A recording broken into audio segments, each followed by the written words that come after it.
Olá pessoal, tudo bem? Fevereiro aqui de 2024, depois desse nosso carnaval.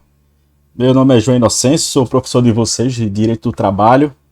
A gente vai trabalhar junto o programa que eu coloquei para vocês aí no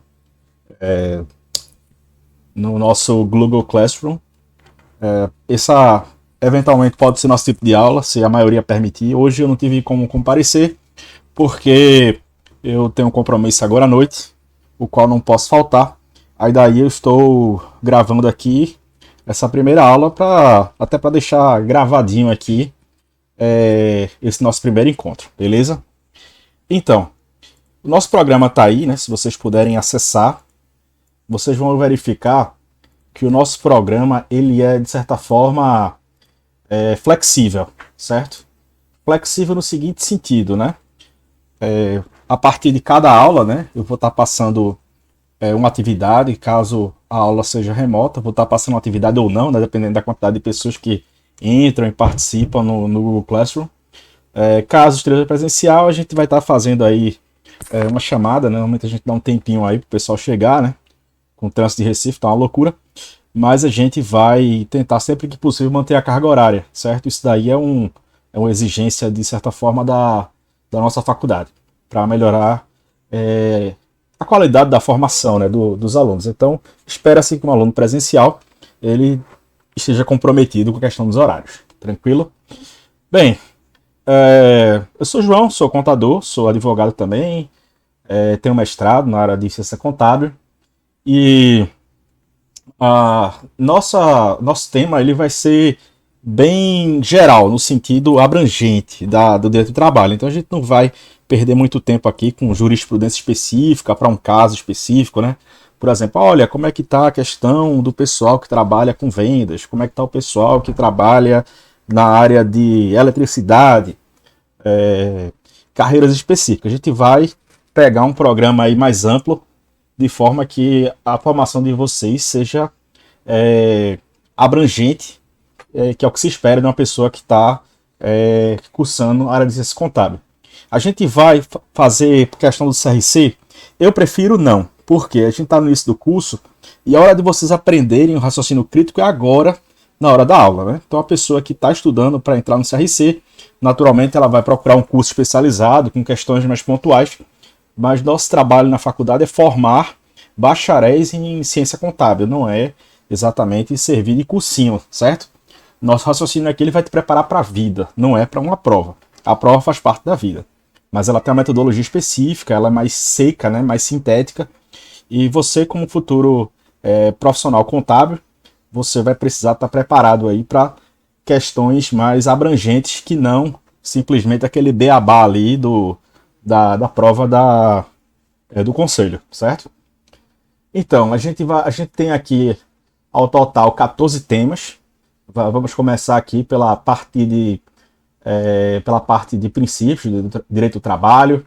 A gente vai ter aula debate, ou seja, nessa aula eu não vou dar o programa, eu vou estar trabalhando com vocês um dos artigos que a gente vai dar. Esses artigos vocês facilmente conseguem encontrar na internet. Eu vou lançar no sistema, caso eu consiga encontrar oportunamente, não tive tempo ainda. Eu sei que eu tenho algum lugar aqui do meu computador, mas eu sei que eu tenho eles todos, certo? Então a gente vai passar aqui por contribuição de direito do trabalho, precedentes, jurisprudência, contrato de trabalho, relação de emprego.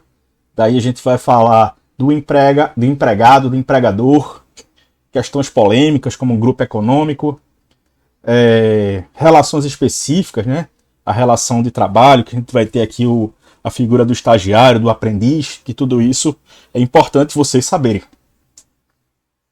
Daí a gente passa na segunda avaliação, né, sobre a duração do trabalho, períodos de descanso, aula, questão sobre remuneração, extinção do trabalho, vai falar sobre direito coletivo do trabalho, né, que é a questão dos sindicatos e por aí vai. Então, isso tudo a gente vai lidar. O nosso programa aqui, todo, gente, vai ser além da lei, certo? Além da lei que a gente vai estar trabalhando, a gente vai estar trabalhando com esse livro aqui, Manual de Direito do Trabalho, da Adriana Calvo. Então esse é o livro texto que vai cair na prova. E vai cair, também esses artigos aí. Então, na nossa provinha, pode ser que tenha alguma questão específica que trate aí de um desses artigos, e a prova ela vai ser baseada aí nesse pressuposto, tá certo? Bem, eu preparei aqui nesse artigo, gente, que está aqui no meu blog, joinocêncio.com, certo? Meu nome aqui. Não tem dificuldade de encontrar. Se você lançar no Google aí, você consegue me achar, tá certo?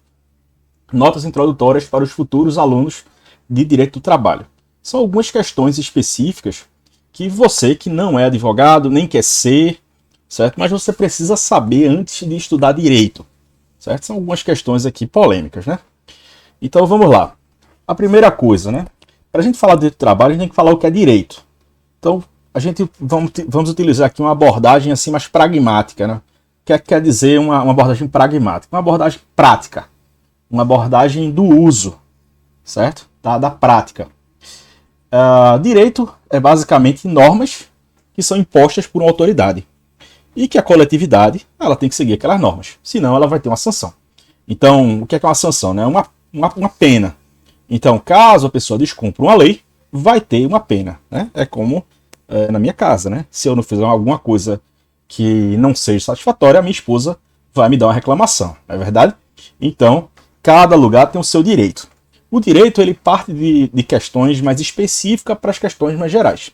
Então vamos lá, você tem um acordo com seu irmão, né? Por vários anos da minha vida, dividi quarto com meu irmão.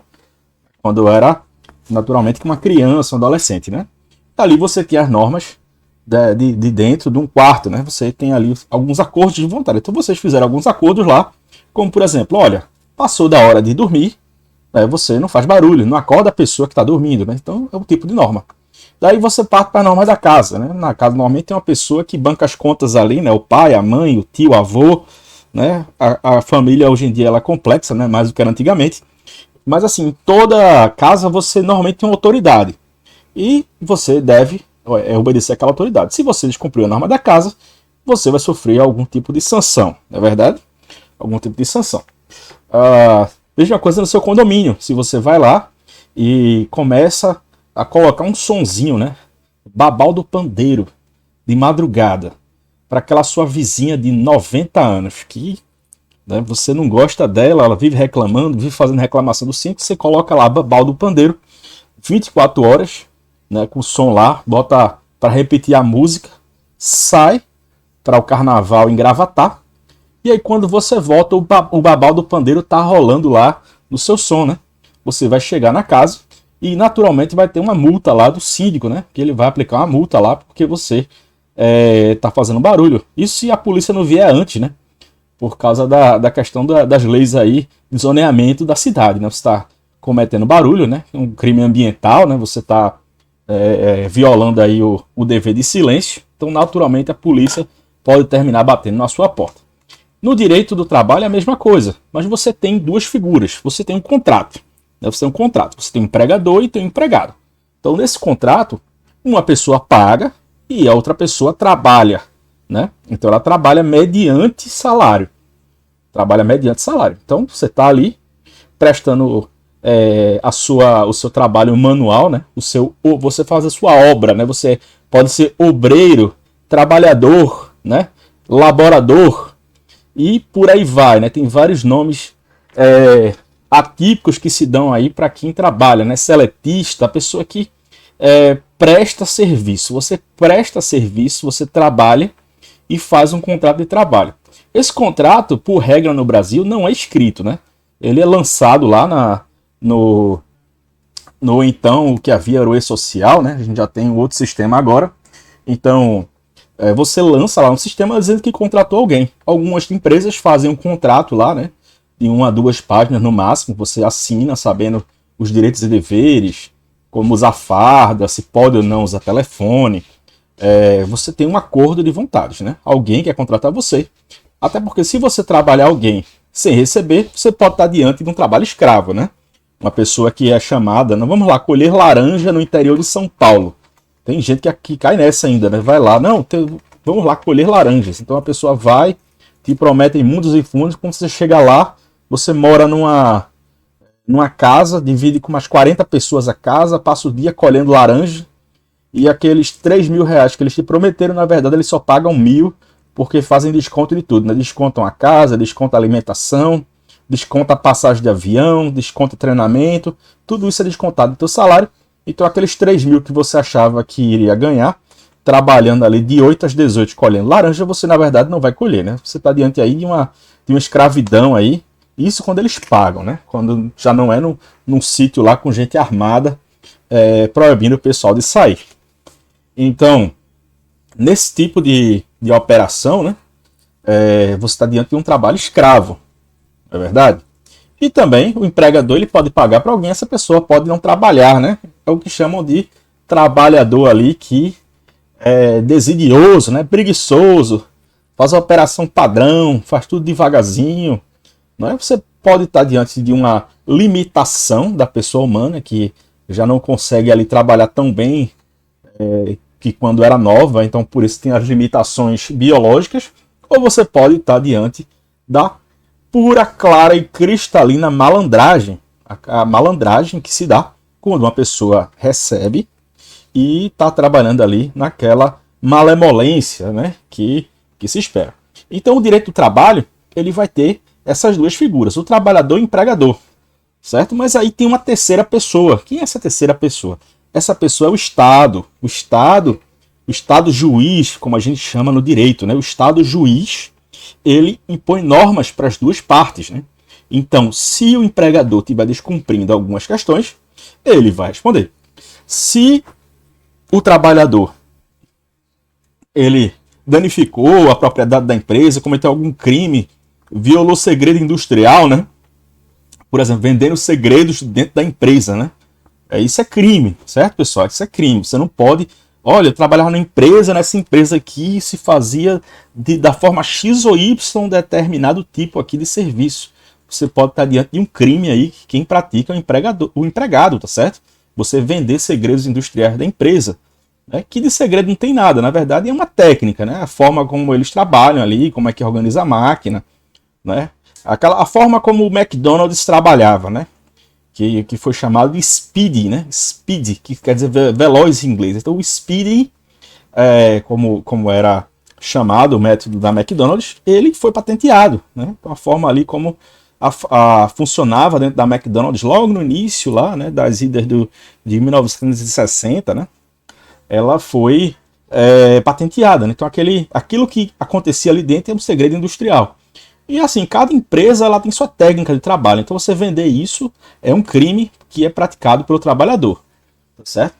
Então assim, você vai ter situações em que um lado ou outro pode ser punido. Porque o Estado ele vai tentar equilibrar a relação. A gente pode dizer assim, que a lei está do lado do empregado, certo. A lei pode estar do lado do empregado. Mas o empregador também tem proteções nesse jogo aí da lei trabalhista. Certo? Então vamos lá. Esse artigo aqui, gente, eu publiquei ano passado, 8 minutinhos aqui de leitura. Então a gente vai passar aqui os temas, um por um aqui, antes da gente entrar no direito do trabalho, certo? Então vamos lá. Antes aqui da gente continuar, até para vocês se ambientarem, é bom vocês pegarem essa aula, transformem em MP3, vai escutando para o trabalho, isso tudo aqui vai te ajudar a entender melhor a nossa matéria, a interpretar isso segundo o direito brasileiro. Até porque direito do trabalho não é o primeiro direito que se dá na faculdade de Direito, né?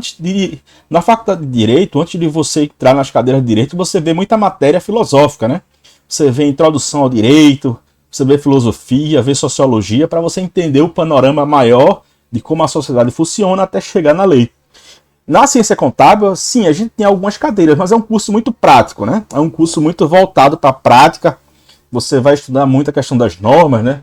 Vai pegar livrinhos como esse aqui, Manual de Contabilidade Societária, né? Que é um livro aí que se lê. Esse aqui é, na verdade, um mini manual, né? Tem uns grossões aqui atrás, né? Que é interessante, a gente tem que sempre estar revisando. Então vamos lá. Algumas questões de iniciar nossa disciplina. Esse artigo explora as principais fontes normativas O que é uma fonte normativa? A norma, a fonte normativa, ela vem de onde surge o direito. O direito, né, moderno, certo? O direito que a gente conhece hoje em dia, ele não vem do costume, né? Você antigamente, vamos lá, na época da Bíblia, por que você obedece seu pai? Não, porque tem uma norma, né, que provavelmente vem da religião, de que você tem que obedecer o seu pai, sua mãe, para os seus dias se prolongarem na terra, né? Então você tem as diversas religiões, muitas vezes elas dizem que a pessoa que tem autoridade, ela tem autoridade porque tem alguma fonte divina ali por trás, né? Você obedece seu pai porque você deve honrar seu pai. Por que é que você honra seu pai? Não, para você não ir para o inferno, porque isso é um pecado, por aí vai. Então a gente já passou por essa fase, né? Nem todo mundo tem religião. Vai ter aquela pessoa ali que é católico, evangélico, espírita, né? E acredita ali no poder do espírito, na evolução, na vida eterna, mas o direito não está preocupado com isso, né? O direito está preocupado qual é a norma e qual é a sanção se você descumprir a norma. Até porque uma lei que não tem punição, ninguém vai cumprir, não é verdade? Tem uma lei assim, o Brasil é cheio dessa lei. Não, porque a lei tal diz que todo mundo deve ser feliz. Tá certo. Certo? Mas se você não for feliz, vai acontecer com você? Não vai acontecer nada. Mas tem dizendo aqui que a lei prevê a felicidade geral da nação. Tá certo, eu entendi, a lei previu isso. Mas se o cara for triste, então a chama de lei, né, que está ali simplesmente morta, não é verdade? Porque se você tiver triste, essa lei daí ela não vai valer de nada, absolutamente nada para você. Então, a fonte da legislação que a gente conhece hoje em dia, ela vem do direito constitucional, certo? Você tem uma Constituição, a Constituição você está lá no centro do sistema jurídico e ela vai ter normas que emanam dela.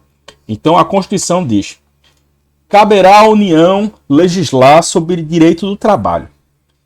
Então, por que existe uma CLT? Por que existe uma lei federal do estágio?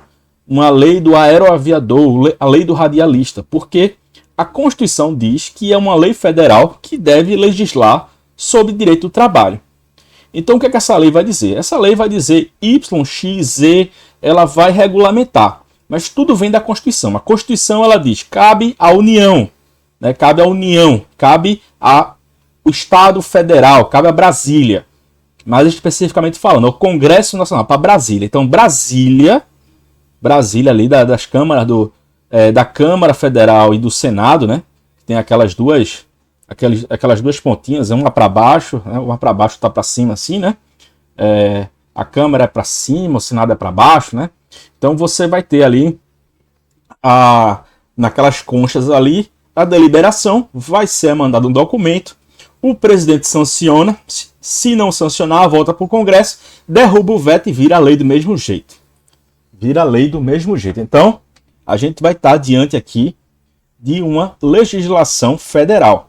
Então, essa legislação ela existe porque a Constituição diz que cabe à União legislar sobre o direito do trabalho. E se tiver um município que quer fazer uma CLT municipal? Pode, a respeito do servidor municipal, né? Que aí já não é relação de trabalho, é o que a gente chama de regime único, que já é uma outra discussão, já vai entrar aqui no direito administrativo, né? Não é direito do trabalho aqui, é um direito específico de servidor público. Talvez você que vá fazer um concurso público aí para servidor público, para virar contador de prefeitura, ou de uma entidade, ou virar auditor do trabalho, alguma carreira dessas aí que envolva a contabilidade pública, aí nesse caso vai caber para você esse tipo de regulamento. Mas esse curso aqui ele vai tratar do empregado CLT e de questões que são semelhantes, né? A gente vai falar do estágio, vai falar do trabalhador portuário, por alto. Nosso foco aqui é a CLT, que é o que interessa no dia a dia, né? O que vai botar o feijão com arroz na sua mesa, que é justamente trabalhar aqui com o funcionário seletista, certo? Então, nesse curso a gente vai falar sobre convenções, né? Sobre acordos coletivos. O que é uma convenção, acordo coletivo?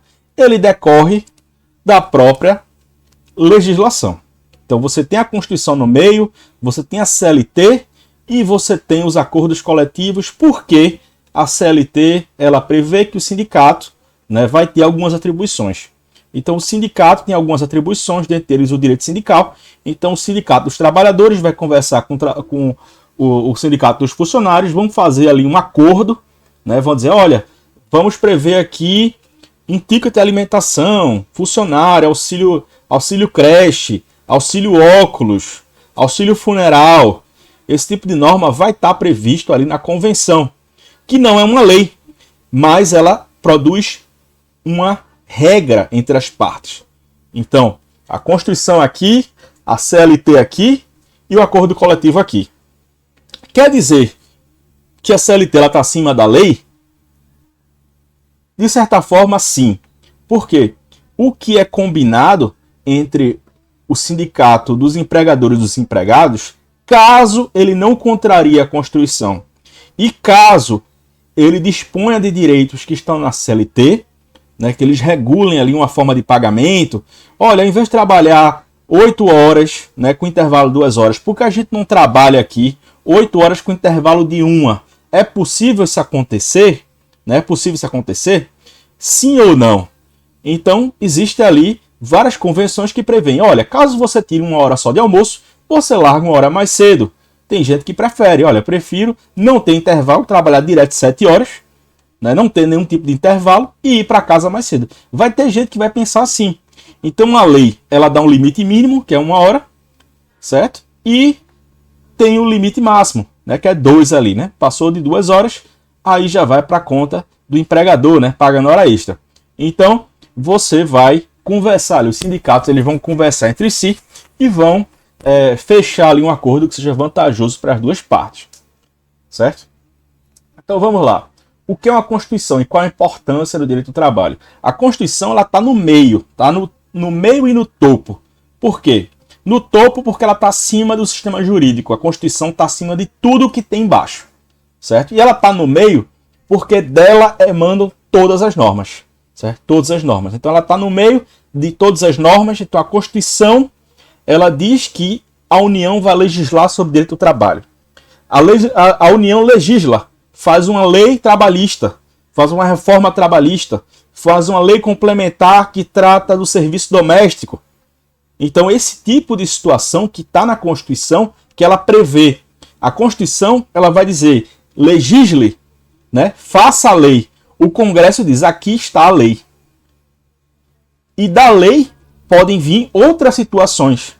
Então, é da lei que estabelece certos parâmetros, né? Certos parâmetros, vai dizer, o Ministério do Trabalho, ele vai dizer aquilo que é insalubre ou não é.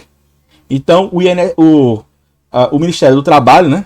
É o Ministério do Trabalho agora, né? O Ministério do Trabalho, empregabilidade, se não me engano. Então, o Ministério do Trabalho, ele emite uma série de normas dizendo, dentro do açougue, deve ser utilizado uma luva especial, um casaco de tantos milímetros ali, né, de espessura, vai ter que ter uma máscara, vai ter que ter um capuz. Tem uma legislação que vai dizer isso é insalubre e por isso é necessário utilizar EPI. Né? Então imagina, se no Brasil tudo tivesse na Constituição, ela teria 1 bilhão de artigos. Mas a gente tem a Constituição, que ela dá normas totalmente, né, digamos, totalmente mínimas, né? Então a lei ela vai complementar a Constituição, vai gerar outras situações, mas não pode contradizer a Constituição. Vai vir as convenções coletivas, vão vir as normativas do Ministério do Trabalho, vai dizer isso pode, isso não pode, e por aí vai. Mas tudo vem da Constituição. Tudo vem da Constituição. Vamos lá. O que é uma norma internacional, como é o caso das convenções da OIT e sua importância no direito do trabalho? Norma internacional, pessoal, são compromissos que o Brasil faz com outros países para unificar certos tipos de direitos. Vamos lá. Convenção contra o trabalho infantil. Eu suponho que na aula aqui todo mundo seja contra o trabalho infantil. Olha, quer dizer que meu filho não pode lavar prato? Não é isso, gente. Não, não é isso. Seu filho pode e deve lavar prato, certo? A minha não tem idade ainda, mas eventualmente, quando ela tiver certa idade, eu vou dizer, olha, você quer ganhar uma mesada? Tá certo. É bom começar a lavar prato. Ajuda papai, ajuda a mamãe. A gente tá muito cansado. Passou o dia trabalhando. Então vá lavar prato, vá lavar ali suas coisinhas, até porque, né, não pode ser criada aí, né, sem ter peias, né? O que é peia, gente? Antes de ser mais... Peia significa aquele arreio do cavalo, certo? A gente chama aquilo ali de peia, né? São os arreios que você coloca, né? É o caminho que você dá ali para o ser humano, né? Então essa pessoa não tem peias, significa que a pessoa não tem caminho, está à deriva, né? Que nem um navio ali que não sabe para onde vai. Então cabe aos pais aí indicar para onde vai. Quer dizer que eu posso colocar meu filho para trabalhar na lojinha? Sim ou não, né? Ele pode a partir dos 14, né? A partir dos 14, como menor aprendiz, aí você já pode colocar ele ali para servir cafezinho, né? Para imprimir papel, né? Ajudar lá no seu comércio. Você pode fazer isso dentro aí desse espectro aí de trabalho, desde que esteja regulamentado. A gente não mora no Iraque, né? A gente mora no Brasil, né? Então tem uma série de normas aí que a gente precisa zelar, precisa cuidar. Então, gente, a OIT é a Organização Mundial do Trabalho. Então o Brasil é signatário da Convenção Internacional contra o trabalho escravo, contra o trabalho infantil, certo? É a favor da Convenção Internacional para a proteção do emprego contra a mecanização, né? Você tem as máquinas lá que estão tirando os empregos, inteligência artificial. Em breve ninguém vai estar mais me ouvindo aqui nessa aula. Já vai estar tudo aqui, a máquina trabalhando no meu lugar. Então você vai estar diante desse tipo de situação. Você vai ter aí as convenções internacionais, que são compromissos que os países fazem. Então, o Brasil se compromete a combater o trabalho escravo. A Argentina também. O Paraguai sim. A Bolívia, os Estados Unidos, a Europa. Então os países eles chegam a certos paradigmas, ou seja, certos níveis de regulação em que eles se comprometem a combater o trabalho escravo. A como, por exemplo, você precisa, no âmbito do direito do trabalho, garantir um direito à pensão, né? Um órgão nacional que garanta a pensão. Está uma das convenções aí da área de Seguridade Social, né? Que faz parte do direito do trabalho, para o direito internacional faz parte, certo? Então você vai ter aí uma convenção. Em todo o país deve existir um órgão que garanta um tipo de benefício para a pessoa que para de trabalhar, que deve ter pelo menos auxílio invalidez, pensão por morte, certo? E pensão por contribuição. Essas três categorias, né? Pelo menos essas três aqui. No Brasil é o INSS. Na Argentina já vai ter outro nome. Nos Estados Unidos já vai ter outro. Na Europa já vai ter outro. Mas eles chegaram ao ponto de dizer: nós vamos providenciar um sistema de pensões para os nossos trabalhadores. E eu espero que você também faça isso, Estados Unidos. Por quê, gente? Por que os Estados Unidos exige que o Brasil assine e que a Europa também? Porque senão os países eles vão entrar no que a gente chama de espiral, né? Espiral do horror. Onde, para cortar gasto, eu extingo o INSS. Aí o outro país, olha, o Brasil está competindo comigo, mas os trabalhadores lá não têm direito à aposentadoria.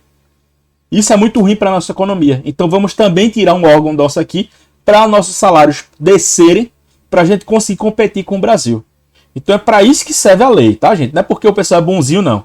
É porque, assim, eu estou gastando com minha população, eles estão ganhando pensão. Eles um dia vão se aposentar e vai ter um dinheirinho lá para eles, certo? Mas eu exijo que você também faça isso para que os salários fiquem em termos assim comparáveis, para que um país consiga concorrer com o outro, a ponto de que, se todos os países começarem a tirar esses direitos trabalhistas, o padrão de salário vai diminuir e aí eles vão estar competindo ali pela mão de obra mais barata, né? Para quem escraviza mais. Então isso sinaliza para os demais países que você está se comprometendo. É por isso que existe uma norma internacional, como é a questão da OIT, né? O que a lei no âmbito do direito do trabalho, entre a Convenção e a lei brasileira, o que deve prevalecer? A gente falou aqui que a Constituição está no topo, certo? Está no topo aqui. A Constituição, ela diz para a União, legisle sobre o direito do trabalho. O Congresso está certo? Está aqui a CLT. Fizemos uma lei, fizemos a CLT. Entretanto, o Brasil foi lá e assinou uma convenção do OIT, dizendo que todos os trabalhadores deveriam ter pelo menos 5 dias ali de feriado, né, por semana. Você vai trabalhar 2 dias e folgar 5. Né? O Brasil foi lá e assinou esse tipo de convenção. O que acontece? A CLT, ela diz ali, né, que você deve ter uma jornada ali de 48. A Constituição, ela baixou para 44. Mas essa norma da OIT aqui, ela diz que só devia trabalhar 16 horas. O que é que deve prevalecer? Se o Brasil foi lá e assinou, certo, esse tratado, ele precisa ser ratificado pelo nosso Congresso. Né? Precisa ser ratificado pelo Congresso. Então ele precisa vir. Foi lá Lula, na França, na convenção chique da OIT, todo mundo bonitão, com terno ali da pelo menos de $5.000 cada um, né? Com bordas de ouro lá no terno, assinar a convenção. Aí o Congresso pegou isso aqui e disse, olha, se a gente assinar isso daqui, o Brasil vai quebrar. Porque é preciso que as pessoas trabalhem para gerar imposto, para esse imposto vir para o Estado reinvestir na população, pagar ProUni, pagar servidor público, pagar os custos do SUS, pagar as aposentadorias. Então é necessário que o Brasil tenha pelo menos 44 horas por semana lá de trabalho para poder gerar dinheiro, para esse dinheiro voltar em imposto para o governo poder gastar. Né? A gente vai estar diante de um ciclo aí que se retroalimenta. Então o Congresso diz, eu veto isso aqui. Né? Ele não ratificou. Lula foi lá, assinou, o Congresso não ratificou. Aí pronto. O que vai acontecer? Nada, exatamente nada. No Brasil não vai acontecer nada. Pode pegar mal o Brasil lá no exterior, né? Porque como eu te falei, um país assina uma convenção como essa do OIT por diversas questões, né? Eles vão ali, assim, olha, se você não tem direito trabalhista, aqui também provavelmente vai estar concorrendo, porque a gente vai estar pagando custo. E antigamente dizia assim, olha, na China tem trabalho escravo, não compre produto chinês, porque você vai estar dando dinheiro para uma ditadura, vai estar dando dinheiro ali para a China e por aí vai. Gente, a China já teve, né, uma escravidão. Hoje em dia o pessoal lá ganha mais do que a gente aqui, né?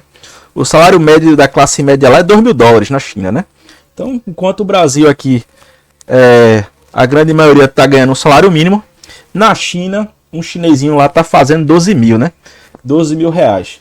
Então o salário lá não é tão ruim não, tá certo? A classe média lá ganha muito bem, obrigado. Muito bem, obrigado. Mas assim, se o Brasil não ratificar no Congresso, né? Que precisa ser ratificado. Esse tratado ele precisa ir para o Congresso, o Congresso precisa aprovar por um decreto legislativo, mas isso não cai no programa de vocês, tá? Isso aqui é só um exemplo. Então, se não for ratificado, o Brasil pode pegar mal, né? Pode chegar um outro país e dizer, poxa, você está reduzindo, vou aplicar uma sanção no Brasil, né? Ninguém pode vir trabalhar aqui nos Estados Unidos, não comprem serviço das empresas brasileiras, que nem a França está fazendo, né? Não compre mandioca do Brasil, porque o Brasil não respeita os salários, paga muito mal, o SUS é muito ruim, está queimando a Amazônia. Então sempre vai ter esse tipo de denúncia, né? Dizendo que o Brasil tudo é ruim aqui. Pode até ser algumas coisas, mas tem um lugar muito pior do que o Brasil, tá? Então, nesse tipo de situação pode pegar mal lá fora, mas aqui dentro não vale de nada. O que vale aqui é o que vira lei. Então, o que vai prevalecer? Se o Congresso aprovou esse tratado, ele vale acima da lei, certo? Então, se tiver a CLT e tiver um tratado, vale o tratado, se for aprovado. Se não for aprovado, continua valendo a lei. Certo? Continua valendo a lei. Então ele não vale nada, é papel velho. O Congresso não ratificou, não vale nada. Mas o Congresso ratificou, se ratificou, então vai ter que ser cumprido, porque vira lei, né? Ele tem eficácia supralegal, ele está acima da lei. Acima da lei, tá, gente? Então vamos lá. Então, voltando aqui, no Brasil, a principal lei que rege o direito é a consolidação do direito do trabalho. Sim, gente, ela é a principal lei, né? No meio está a Constituição, né? Que emana os seus raios e diz Congresso, legisle, eu quero uma lei. O Congresso diz, tá bom, tá aqui a lei, tá a CLT. A CLT veio, a CLT diz, existe sindicato. O sindicato precisa fazer acordo coletivo. Mas ele pode fazer ou não, cabe ao sindicato. Mas normalmente eles fazem. Então o sindicato do trabalhador com o empregado vai lá, faz o que a gente chama de legislação, mas não é lei, né? Entre eles vira uma lei, porque ele vale para a categoria. O sindicato do metrô de São Paulo fez uma convenção, né, com o sindicato dos empregados do metrô de São Paulo. Vale no Recife? Não, não vale. O sindicato de lá resolve o que é lá. Mas tem uma convenção nacional homologada pelo TST. Aí vale, certo? Porque você vai estar diante aí, né, com a CUT, já com a União, você vai estar diante aí de um órgão maior.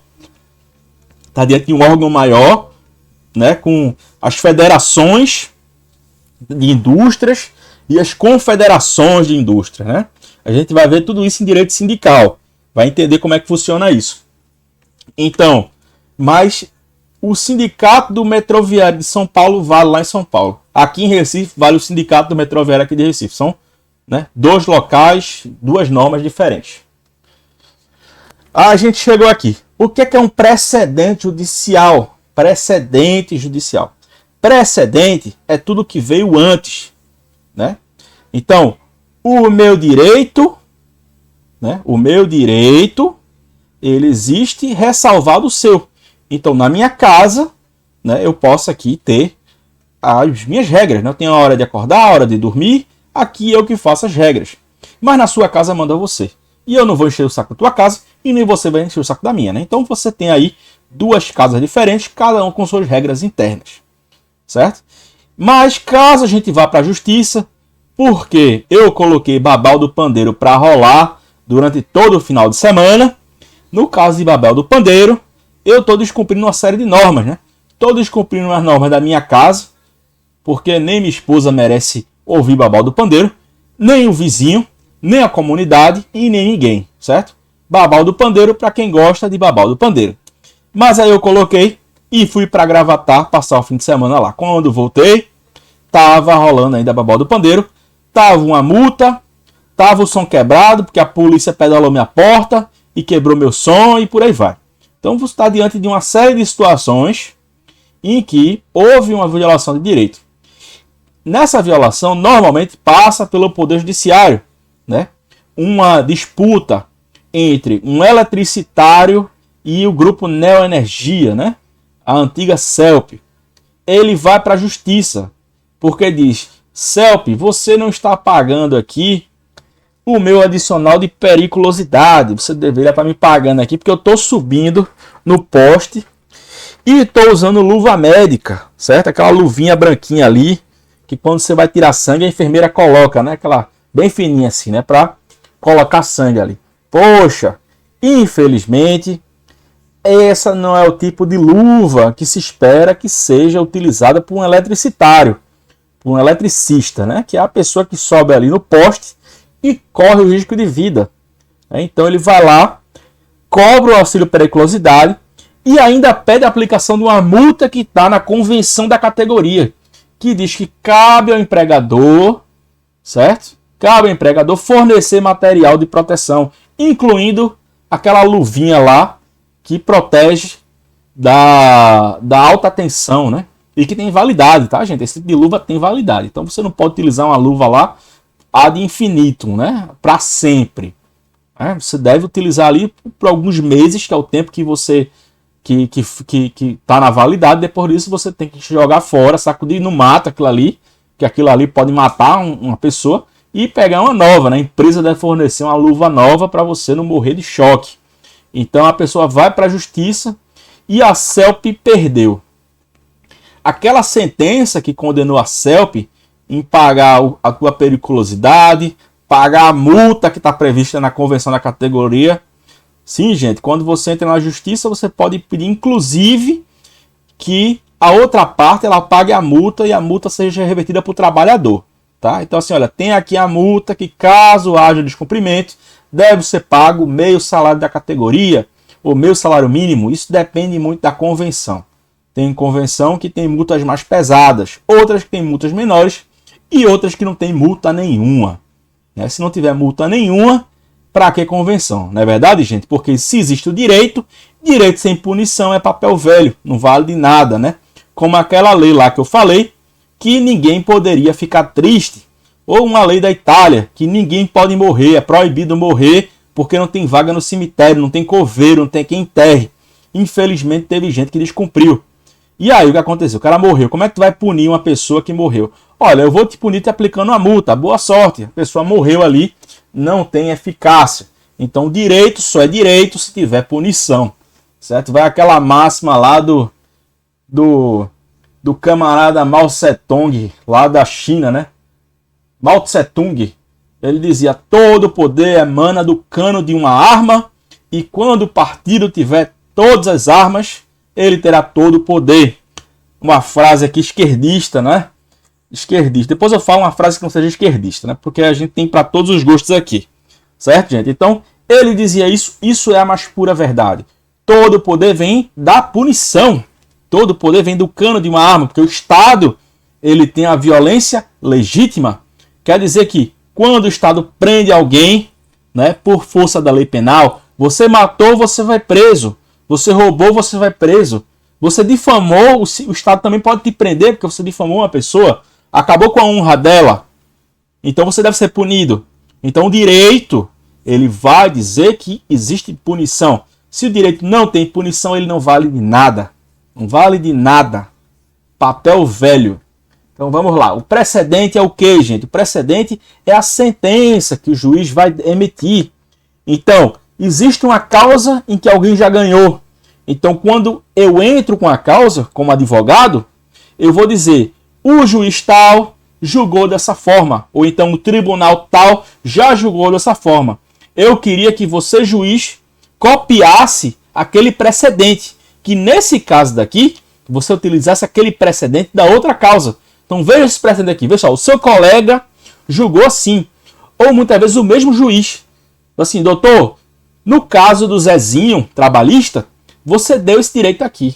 Você obrigou a CELP a dar a luva. Certo? E agora você não está querendo me dar? Aí, excelência, me dê a luva também.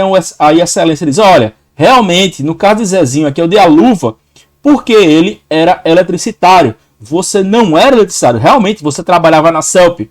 Mas você era do administrativo. Você era contador da CELP. Então, você nunca subiu no carro para trocar cabo. Então, não tem por que te dar uma luva, porque você não é um eletricista, não é um eletricitário. Então, esse caso aqui tem um precedente? Tem, mas não para você. Você é funcionário, você é, mas você é de outra função. Então, não cabe te dar luva.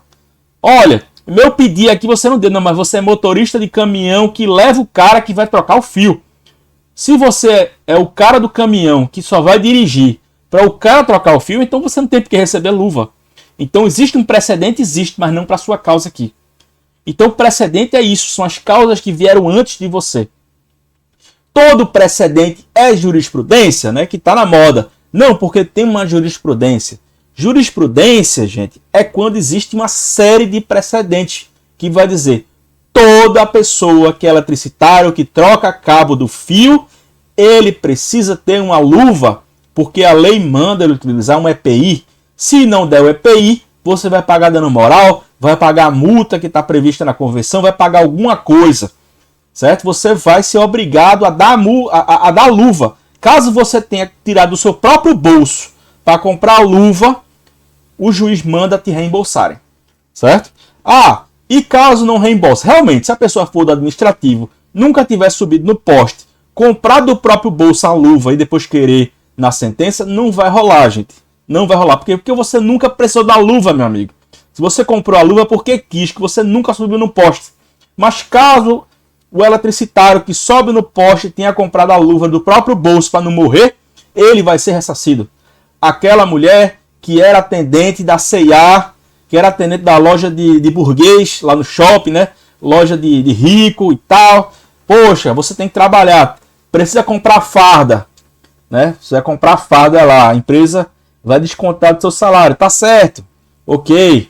A farda lá, até porque a farda normalmente é uma roupa da própria loja, né? A mulher vai trabalhar usando a roupa lá que a própria loja vende. Então aquela roupa ela pode usar para trabalhar, mas pode utilizar para sair também, né? Carnaval aí, né? Chegando, São João já. Então aquela roupa que ela comprou, uma roupa chique, bonita, ela vai poder utilizar para outro lugar também. Então ela vai precisar, né, deduzir o salário dela. Mas caso a empregadora mande ela utilizar maquiagem, ela deve indenizar na maquiagem. Ah, poxa, toda vez que chegava lá, chegava com a roupa, mas não estava maquiada. A menina tem que se maquiar. Tem que se maquiar.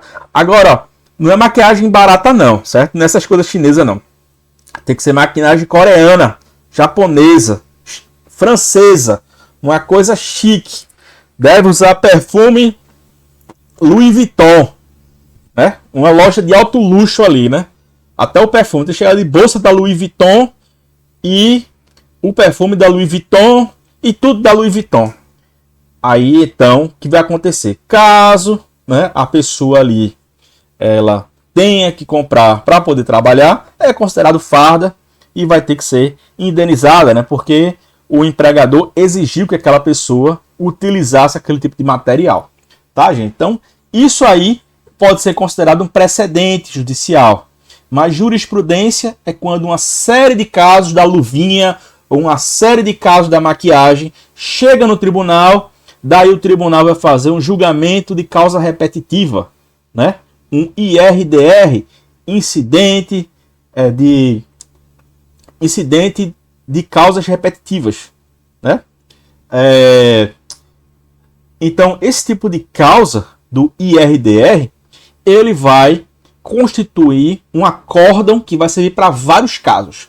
Então, vários casos da maquiagem, vários casos da luvinha, vai sair um acórdão de uma causa repetitiva e ele vai servir para todo o tribunal. Então, tem um tribunal da sexta região, que é o que está no caso do Apolo, aqui em Recife. Então, esse tribunal, ele vai necessariamente utilizar esse acórdão repetitivo e todos os juízes do trabalho aqui do tribunal devem obedecer esse acórdão. Aí o que aconteceu? O sindicato recorreu, foi para Brasília, foi para o TST, porque você tem o juiz do trabalho, você tem o Tribunal do Trabalho e tem o TST, que é o Superior Tribunal do Trabalho. Então, no TST, foi também para causa repetitiva, mas mudou. Antes você tinha que pagar a luvinha, agora você não tem que pagar. Na verdade, aquela luvinha ela vai ser deduzida do salário, porque o TST ele considerou de outra forma. Não, na verdade a luva pode ser utilizada para qualquer coisa, inclusive uma luva muito bonita. O pessoal está usando ela para, sei lá, para fazer massagem, né? Para ir para a praia de luva. A luva é muito bonita, então aquela luva que você usava para não morrer foi considerada a mesma farda de luxo que a funcionária da loja de burguês usava, né? Que é uma luva muito bonita, todo mundo estava saindo na rua com essa luva, de tão bonita que ela é. Aí o que aconteceu? O TST entendeu que na verdade deveria ser deduzido do salário, não deveria ser indenizado. O que aconteceu, gente? Aí o TST, como ele é nacional, todos os tribunais do trabalho e todos os juízes devem seguir aquele entendimento que foi decidido pelo TST. Isso é jurisprudência, certo? Não é uma sentença, nem duas, nem três. É quando você tem um IRDR, é quando você tem um precedente que já foi ali decidido diversas vezes pelo tribunal. Atualmente existe o IRDR, tá, gente? Antigamente você tinha as súmulas e tinha os PN, né? PN é precedente normativo. Então, gente, essa é a diferença. Precedente é uma sentença igual, jurisprudência é quando existe uma série de julgamentos que viram a causa repetitiva. Então vamos lá, jurisprudência é isso, é um conjunto de decisões judiciais proferidas em casos relacionados a questões trabalhistas.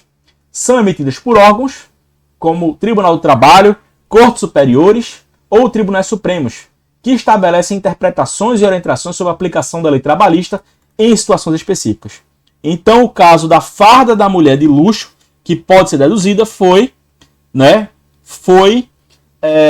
equiparada à situação da luvinha do eletricitário, né, que todo mundo está usando a luvinha. Então, nesse caso, virou jurisprudência. Gente, só voltando aqui, a farda da loja de luxo, certo?